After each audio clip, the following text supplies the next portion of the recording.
So last week I talked about the shift that is going on in my life, and I do feel like it's a huge shift in my thinking and hopefully in my actions and the way I perceive things.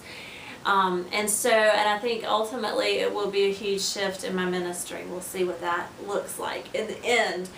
But the first thing that I've really spent the whole year doing is educating myself a little bit. I kept wanting to do things and I kept asking God, what do I do? What do I do? I had such a passion for getting involved, for changing, for doing the things that God had for me. And I will have to tell you, because I'm a doer, that it's been kind of a hard year. Like I said at the end of my last vlog, I've been a little sick of myself. But really, I think that it's all unfolded in God's timing. I have been chomping at the bit to do something. But in the meantime, God had some educating to do for me. And so I want to just share a couple of the resources that have been great educational tools for me. And so I just want to start us there. The first one is the Bible.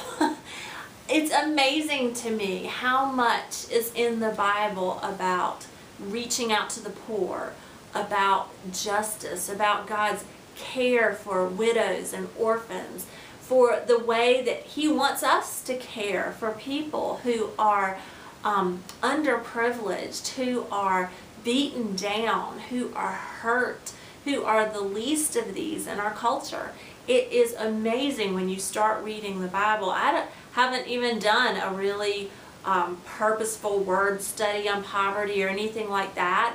It's just that every day when I sit down to have my quiet time, whether we're studying Ephesians with our church that's coming up or 1 Peter with my Sunday school class, it's everywhere. If you start to open your eyes and look for what God has to say to His people about dealing with the impoverished in our world and the hurting people in our world. One of my favorite chapters in the Bible is Proverbs 31 because it addresses women specifically, and of course it's the name of the ministry I'm privileged to be part of, Proverbs 31 Ministries. But there's quite a bit in Proverbs 31 for people in general and women specifically about how we're to reach out to the poor. Proverbs 31:8 says, "Speak up for those who cannot speak for themselves, for the rights of all who are destitute. Speak up and judge fairly. Defend the rights of the poor and the needy." And then in the section where Solomon is speaking specifically to women, he says, "She opens her arms to the poor and extends her hands to the needy." It's one of the hallmarks of a godly woman. I've done little things here and there over the years. I think one of the ways that I'm wired is that I have kind of a tender heart, a compassionate heart for people. But as far as really investing, I just haven't. And God is not allowing me to stay in that place anymore. He's asking me to invest. So I wanted to share a couple of other resources with you that I just think are tremendous. These are two books that I think every Christian woman should read. Probably every Christian, but definitely every Christian woman. The first one is called Half the Sky. It's by Nicholas and Cheryl, he's Nicholas Kristof and Cheryl Wu Dunn. And they are a husband and wife team who have traveled all over the world extensively reporting on world issues. And in the midst of that travel, their hearts were just tugged time and time again, just wrenched by the plight of women that they saw around the world. And so this book, Half the Sky, is written from a secular point of view, although I know that this husband and wife have spoken at Christian conferences, and so I believe that they are probably Christians. And so, but they are writing it from a reporter's point of view. And I will tell you, it is a difficult read. The stories in this book will make your hair catch on fire. I mean, they are things that are unimaginable to American women. I mean, everything from the sex trade, which is something that's being talked about a lot in Christian circles, to the plight of young girls having babies and what this does to their bodies over time and how they're discarded by their communities because of their bodies being useless. Very wrenching stories. And yet, these are the things that we need to know so our hearts and our lives can be engaged and not just disengaged from the world. The second book that I want to highly recommend, that I think every Christian should read, male or female, is called The Whole Inner Gospel. It is by Richard Stearns, who is the president of World Vision. And Richard has an amazing story because his family made a very deliberate choice to go from a position, he went from a position of wealth and leadership in a major company, American company, and he stepped into leadership at World Vision, into a completely different lifestyle.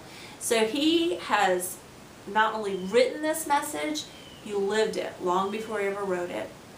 And as the president of World Vision, he has traveled all over the world and talks about not only the plight of the impoverished around the world, but the blessings that we have as Christians and what a difference those blessings can make. Let me just read you one little section that just astounded me. The statistic that I shared earlier or in the last blog about being in the top 1% of the world's wealth, my family, that's very middle class as far as America, that came from this book.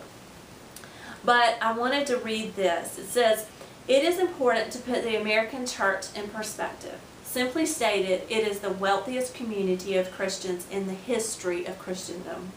How wealthy? The total income of American churchgoers is $5.2 trillion. That's more than $5,000 billion.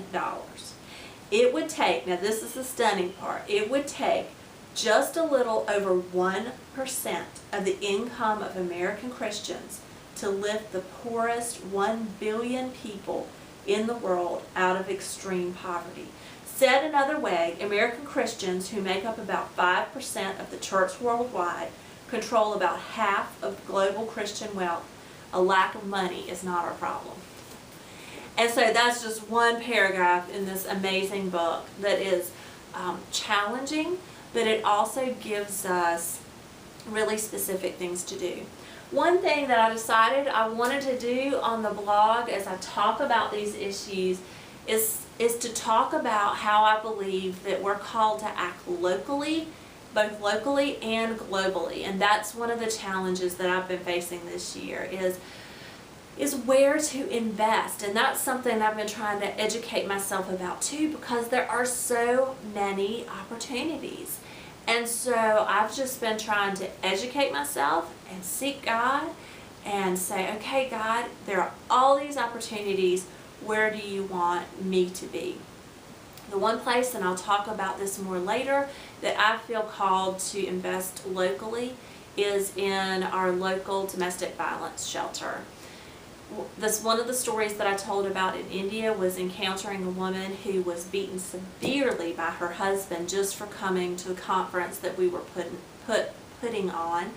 And she actually came back the next day black and blue, just as brave as she could be, to come to that conference because she was just longing to hear about Jesus' love for her. And on the airplane on the way back, God spoke to my heart and He said, you didn't have to fly all the way to India to reach hurting women. And so Savitri's story meant so much to me in that setting that I have decided that I'm going to be volunteering the domestic shelter here in Raleigh, North Carolina, and have been going through the training for that. So I'm finished with the training. I should be starting with the volunteering soon, and I'm sure there will be lots of stories that I'll be able to share just generally, of course not about specific people.